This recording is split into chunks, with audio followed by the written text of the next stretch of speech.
with her speech titled 43-Year-Old Virgin, Kathy Brown.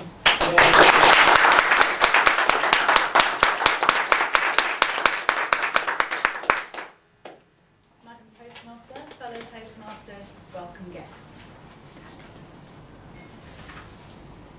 Just over 2.5 weeks ago, I lost my virginity. I realise this is delicate subject matter for an icebreaker, but I did want to share with you what was, after all, a very momentous occasion in my life. It was one whose physical demands left me aching from head to toe. It kept me awake all night long. And it left me filled with a sense of magic and wonder and awe. On the downside, I did get exceedingly dirty. What little sleep I did get was on the floor of a tent, and I had to share my experience with about 100,000 other people. So what really happened was that just over 2.5 weeks ago, I attended my first ever Glastonbury festival. First time Glastonbury attendees are known as Glasto virgins.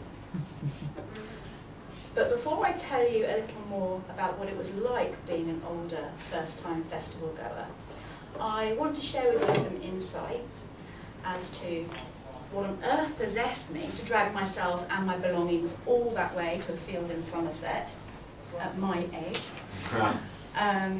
and perhaps why it took me so long to get there. It's my midlife crisis, I realise that. And more than one casual observer has been kind enough to point that out to me. My husband, on the other hand, would probably say that that midlife crisis has been going on for several years now. Perhaps since I relaunched myself into my IT career at the age of 33. Started working with a younger group of professionals and working in central London. I think that when you work with a younger dynamic, it exposes you to such things as, what have I missed out on during my 20s? And I think subconsciously, I started making up for some lost time. On a conscious level, I was making an effort to try new and exotic things.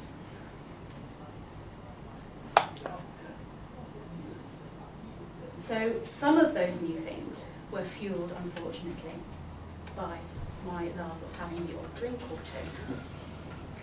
I do enjoy slipping off to the pub after a day at work or after an event and having a chinwag with my business contacts or colleagues. And unfortunately, that has led to a few missed last trains out of Waterloo and subsequent scrapes. Unfortunately, it has also led to some very amusing encounters. So some of the things that I have had a chance to test out since turning 40. Well, I have tried oysters for the first time and decided I like them. I've been inside a lap dancing joint, and I've been photographed naked for a gallery exhibition. Not bad going. Musically speaking, I've opened my ears to just about anything that my friends have recommended to me, and I discovered some new firm favourites along the way. Which brings me back to the subject of Glastonbury. You can probably see now why, after some gentle cajoling from my cousin David, who popped his Glastonbury cherry last year, I was easily persuaded to go and try it out for myself. And I'm so glad that I did.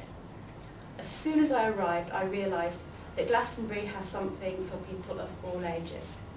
From families with babes in arms, wearing enormous ear defenders, up to couples in their 60s, 70s and 80s wearing hearing aids. Aside from the music, which in itself is a real treat, there's just so much to see and do that I would heartily recommend the festival to people of all ages.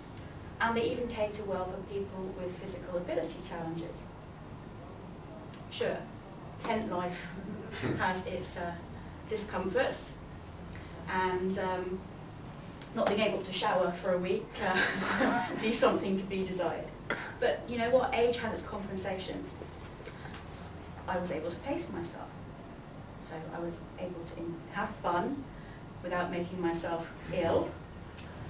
And I developed a very phlegmatic attitude towards the toilet facilities, which, as any seasoned festival goer can tell you, is an actual assault on all of the human senses, apart from taste. I've also spent large portions of the festival by myself, but that didn't faze me either. I used it as an opportunity to observe others at play, and I struck up random conversations with complete strangers. People are so entertaining, and people are so interesting. And so here we are now at Toastmasters, and I'm once again chattering away to a group of relative strangers, and I'd like to welcome all of you to my midlife crisis. And for being here while I crack another first in my life. I think that this pastime is going to be an enduring pleasure for me, and I look forward to sharing more of life with all of you in the months and years to come.